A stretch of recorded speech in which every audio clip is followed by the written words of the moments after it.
네, 2024년 10월 6일 이정훈입니다. 대한민국 대통령이 연설할 때 8천만 동포 여러분 이렇게 연설합니다. 북한도 8천만 결의라 그랬죠. 이 8천만 결의란 단어를 이북이 쓰지 않을 것이 확실합니다. 우리가 흔히 삼천리 금수강산이라고 합니다. 저는 삼천리 금수강산에 좀 의문을 갖고 있습니다.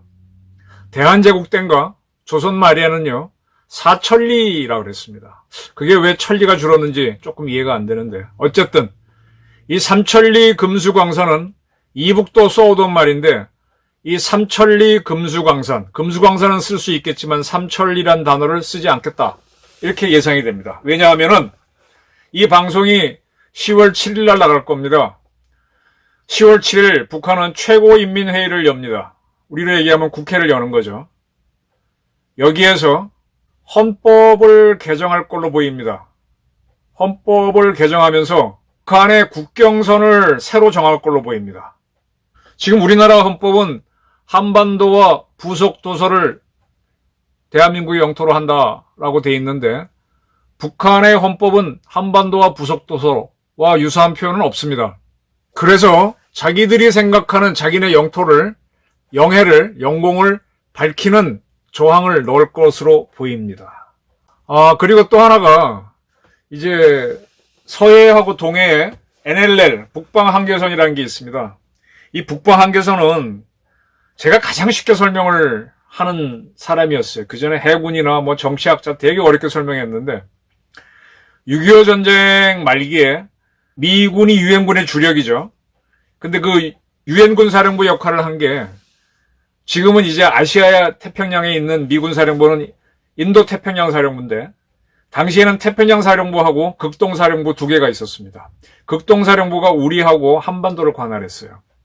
이 극동 사령부가 유엔군 사령부 역할을 했었습니다. 6.25 전쟁 때. 이러한 이제 유엔 사령부 겸 극동군 사령부가 이 북한 지역의 정찰, 정보 활동을 하기 위해서 이북 출신 사람들, 대한민국 사람들을 고용해서 에이전트로, 쉽게 말하면 국가정보원에서 북한에 집어넣는 에이전트 하듯이 에이전트를 고용했죠. 그때는 미국의 CIA가 없을 때입니다. 군 정보 파트. 그러니까 이제 흔히 군대에서는 1, 2, 3, 1은 인사, 정보, 작전, 군수, 1, 2, 3, 4인데 이 2. 네. 육군은 그라운드이기 때문에 G2라고 하죠. 정보 참모. 이 정보참모, 정보사령부에서 이런 에이전트를 고용하는데 한국인들을 고용했죠. 그래서 그 부대가 서해에서는 어디까지 올라갔는가 하면 신의주 앞바다에 있는 섬까지 올라가서 다 장악했어요. 최후방 기지가 어디냐? 지금 백령도로 보시면 됩니다. 최후방 기지가. 그때 이제 사마란다라고 하는 그 에이전트 부대를 이끌었던 이영길 씨가 훗날 황장엽 씨가 망명할 때 황장엽 망명을 유도한 사람이 바로 그 이영길 할아버지입니다. 사마란다가 맞을 거예요. 그 부대가 세칭 켈로 부대라고 하는 겁니다. KLO 부대. 코리아 리에정 오피스. 그러니까 미 극동군 사령부가 한국에 연락사무소를 둔 거예요. 거기에서 한국인 에이전트를 고용해서 이북에 침투해서 작전하는 민간인 부대입니다. 그 부대들이 다 차지했거든요. 그리고 9월산에는 김종벽 선생이 맞을 겁니다. 그 어른이 그 전에 저한테 한번 자기 회고록을 내달라고 그랬었는데 제가 못 내드렸죠. 그분이 이제 9월산 유격대를 이끌고 국군 장교 출신이죠. 남쪽에서는 인민군 폐잔병들이 지리산 빨치산을 했다면은 9월산에서는 국군 유격대가 있었습니다. 그래서 황해도 내륙 지역은 국군 지역이었죠. 근데 전쟁을 끝내면서 정전협정 중에 하나가 남쪽에 있는 지리산 빨치산 부대 점령 지역은 인정하지 않는다. 또 9월산 국군 지역은 인정하지 않는다. 왜냐하면 정전하게 되면 서로 그쪽을 관리 못하니까 서로 이제 그걸 인정하지 않고 그 다음에 이제 우리가 차지했던 켈로 부대가 차지했던 신의주, 평양, 남포 앞바다 그런 섬들 다 버려주고 백령도까지 우리가 내려오죠. 내려오게 되니까 정전협정을 그렇게 한다고 하니까 우리가 불만이 굉장히 많아지는 겁니다. 그때 이제 정전협정을 맺을 때 유엔 군사령군 겸 미 극동군사령관이 마크 클라크 대장이에요. 클라크가 이제 우리 한국인들이 인정을 안 하지. 무슨 소리냐? 왜 우리가 피 흘려 뺏은 땅을 내주냐? 막 하니까 클라크 라인이라는 걸 긋습니다. 그러니까 한국인들이 북쪽으로 올라가면 안 되는 클라크 라인을 그어요. 그러면서 이제 그게 이제 계속 굳어지게 되는 거죠. 그러면서 백령도까지만 우리 올라간 상태에서 그게 이제 나중에 쉽게 말하면 북방 한계선, 즉 남쪽에서 더 이상 북쪽으로 올라가지 말라라는 북방 한계선이 되어버린 거죠. 그리고 동해에도 NLL이 있습니다. 노던 리밋 라인이 있습니다. 근데 그 당시에는 영해를 땅 끝에서부터 3해리까지만, 3해리라 그러면은 1해리를 1.8km니까 한 5.5km밖에 안 돼요. 거기까지만 영해예요. 나머지는 다 공해입니다. 그러니까 북한의 영해가 짧으니까, 공해니까 그 공해 쪽으로 해서 이렇게 NLL을 쭉 그었습니다. 그게 지금까지 유지되는 겁니다. 근데 북한이 그게 언젠가, 제가 연도까지는 잘 기억이 안 나는데 1990 몇 년인가 해서 서해 해상 붕괴선이라는 걸 새로 발표합니다. 자기들이 정전협정을 맺었기 때문에 이 백령도 등 연평도가 남측의 땅이란 건 인정 안 할 수가 없죠. 그러나 이제 그때 3해리를 하다가 그 후에 유엔 해양법 협약이 만들어지면서 12해리 영해가 되고 200해리 EEZ를 인정하는 세상이 됐어요. 그러니까 이들이, 북한이 어떻게 하는가 하면은 자기네 땅에서부터 우리 땅 사이에 중간선을 쫙 거서 그거를 서해 해상 붕괴선으로 하자, 이렇게 주장하고 나왔죠. 그러면서 그 백령도 등 서해 섬으로 가는 그 수로만 열어주겠다. 폭 2마일? 2마일이면요 3km 얼마밖에 안 되잖아요. 그걸로 지나가는 배들 다 공격받지. 근데 국제 유엔 해양법 협약은요, 우리가 섬을 갖고 있고 이북이 땅을 갖고 있는 경우에는 이 섬과 이 섬을 기준으로 이북과 중간선을 그어야 돼요. 북한은 우리 섬을 무시하고 자기네 영토하고 우리 영토, 육지하고만 중간선을 그었는데 그건 불법입니다. 어쨌든. 그래서 이제 서해 해상 군사 붕괴선하고 우리가 지켜왔던 NLL이 있습니다. 이 NLL을 포기하겠다라고 했던 게 노무현이고 문재인이죠. 북한이 이제 이 방송 나가는 7일 최고인민회의 열려서 새 헌법을 만들면서 영토조항을 넣겠다 그랬는데 서해 해상 붕괴선, 자기들이 주장한 걸, 그거를 국경선으로 내놓지 않겠느냐. 이렇게 되면은 서해에서는 남북 해군이 뒤엉켜 싸울 가능성이 매우 높아집니다. 동해에서는 뭐 이럴 가능성은 거의 없어요. 근데 서해에서는 심각한 사태가 벌어질 겁니다. 지금 우리 군은 천안함 사건, 연평도 사건 겪으면서 서방사, 서북도서 방위사령부라고 만들어놨어요. 삼성 장군인 해병대 사령관을 겸하고 그 밑에 해군 2함대 사령관, 그 다음에 공군의 공군 전투사령관인가? 뭐 그렇게 들어와 있을 겁니다. 육군 수도군단하고 등등. 그리고 아마 북한에서는 황해도 쪽에 있는 인민군 군단이 4군단입니다. 북한은 단일군 체제라서 인민군 육군 안에 해군하고 공군이 있는 시스템이니까 아마 4군단이 거기 남포에 있는 서해 함대하고 해주에 있는 또 해군 부대가 있습니다. 그런 걸 동원하고, 그 다음에 황해도 쪽에 과일군 등등의 공군 사단이죠. 걔네는 비행단이라고 하죠. 그런 부대들을 주의하면서 서방사와 아마 한탕 붙을 수가 있습니다. 이런 상황이 벌어질 수 있는 거죠. 그럼 북한은 왜 최고인민회의를 열어서 자기네 영토 조항을 새로 하느냐? 이거는요, 작년부터 북한이 이렇게 할 거다라는 게 예측이 있었습니다. 그게 확실해진 거는 올해 1월 15일 최고인민회의 제14기 제10차 회의에서 김정은이가 공화국의 부흥발전과 인민들의 복리 증진을 위한 당면 과업에 대하여 라는 제목의 긴 연설을 합니다. 아주 긴 연설을 합니다. 여기서 무슨 얘기를 하는가 하면 우리 인민들의 정치 사상 생활과 정신문화 생활 영역에서 삼천리 금수강산 8천만 결의와 같이 북한함을 동족으로 오도하는 잔재적인 낱말들을 사용하지 말라. 그리고 당시 북한 헌법에 있던 북반부란 표현을 쓰지 마라. 그 다음에 그들이 조국 통일 3대 원칙이라고 하는 자주, 평화 통일, 민족 대단결. 외세를 배적하고 지금 미국 빼고 남북이 스스로 하자. 그다음에 평화적으로 하자. 민족주의로 하자. 이런 표현들도 빼자라고 그랬습니다. 그리고 김대중 때 시작해서 노무현 때 뭐 경의선을 잇고 문재인 정권도 뭐 경의선을 복원하고 뭐 온 쉽게 말하면 지랄을 떨었죠. 발광을 했는데 북한은 대응도 안 하는 걸.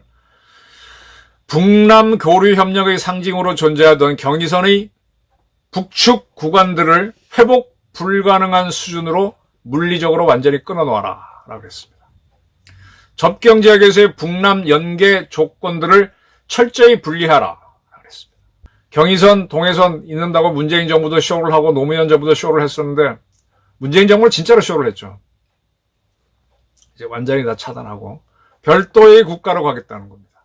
그래서 그 전에 이북은 일민족 일국가 이체제, 이제도 남북 연방제의 통일을 주장했었죠. 그거를 받았던 게 문재인입니다. 그 정전 선언을 종전 선언을 하자 뭐 그렇게 했었는데 이제 그런 걸 그 다음에 우리 국가에 북한이죠. 북한이 남쪽 국경선이 명백히 그어진 이상 불법 무법의 북방 한계선을 비롯한 그 어떠한 경계선도 허용할 수 없으며 대한민국이 우리의 영토 영공 영해를 0.001mm라도 침범한다면 그것은 곧 전쟁 도발로 간주하겠다. 이런 등등의 얘기를 했습니다. 이런 것들을 구체화하는 작업을 이 방송 나가는 7일 열리는 최고인민회의에서 합니다. 이 최고인민회의에서 자기네 영토 조항을 집어넣고 서해 해상 붕괴선 집어넣고 그렇게 될 겁니다. 이거는요. 지난 8월 15일 윤석열 대통령이 자유통일 독트린을 발표했죠. 앞으로 한반도의 통일은 자유민주 체제로 통일한다라고 한 거에 정면으로 대드는 겁니다. 지금 윤석열 대통령은 오늘 필리핀에 도착해서 필리핀에서 회담을 하겠지만 이러한 시각에 북한은 초강경으로 갑니다.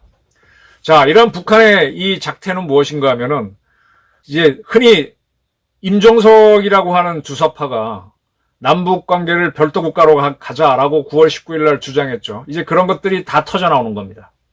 제가 말씀드렸듯이 독일이란 나라는 72년도에 브란트가 집권해갖고 야 동서독이 서로 별도의 국가로 가자. 그래서 우리가 일본하고 이제 서로 국교를 맺을 때 서로를 인정할 때 한일 기본조약 맺었죠. 그것처럼 동서독 기본조약을 맺었습니다. 그래서 별도 국가로 갑니다. 가다가 89년 90년 그때 막 동유럽 민주화가 벌어질 때 이 동독 사람들이 대거 서독으로 넘어오면서 동독 공산정권이 와야 돼요. 그래서 그때 동독연합인가 하는 비공산주의 세력이 이제 다수당을 차지하는데 그때 이 어떻게 할래라고 문제가 나왔을 때 동독은 5개 주로 구성되어 있습니다.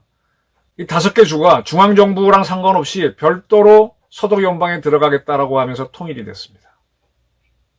임종석이는 그걸 염두에 두고 별도 국가로 가면은 통일이 된다라는 건데 북한은 연방 국가가 아니에요. 당시에 독일은 동독도 서독도 연방 국가였기 때문에 지방 정부가 결정해서 서독에 들어갈 수 있지만 지금 대한민국에서는요. 제가 지금 지난 9월 9.19 선언 때 광주, 전라남도 광주에 있는 데서 9.19 선언 세미나를 갖고 이번에 또 노무현 때 2차 남북정상회담하고 발표한 게 14선언이죠. 14선언 맞아가지고 수원, 김동연 씨가 지사로 있는 경기도에서 14세미나를 합니다. 이 지방정권은 통일사무에 개입하지 말아야 되는데 자꾸 이 경기하고 호남이 개입을 해. 나중에 대한민국 정부를 제끼고 자기네가 이북에 붙겠다는 거 아니야? 저는 이런 의심도 합니다. 그건 그렇고 이제 북한은 남북을 완전 별개 국가로 해서 건들면 치겠다는 거죠. 이거는 뭐냐? 이제 유엔이 어쨌든 한반도에 정전을 하고 정전을 관리해 온 거를 거부하겠다라는 거죠. 그리고 윤석열 대통령이 제의했던 자유체제 통일을 완전 거부하고 한판 붙자는 겁니다. 북한은요, 노태우 정부 때 남북기본합의서를 맺었습니다. 이 남북기본합의서가 조약은 아니지만은 동서독 기본조약하고 비슷한데 이걸 완전히 지금 버리는 거예요. 남북 기본합의서 맺어놓고 핵무장하고 이렇게 30몇 년 달려온 거를 이제 본색을 드러내는 겁니다.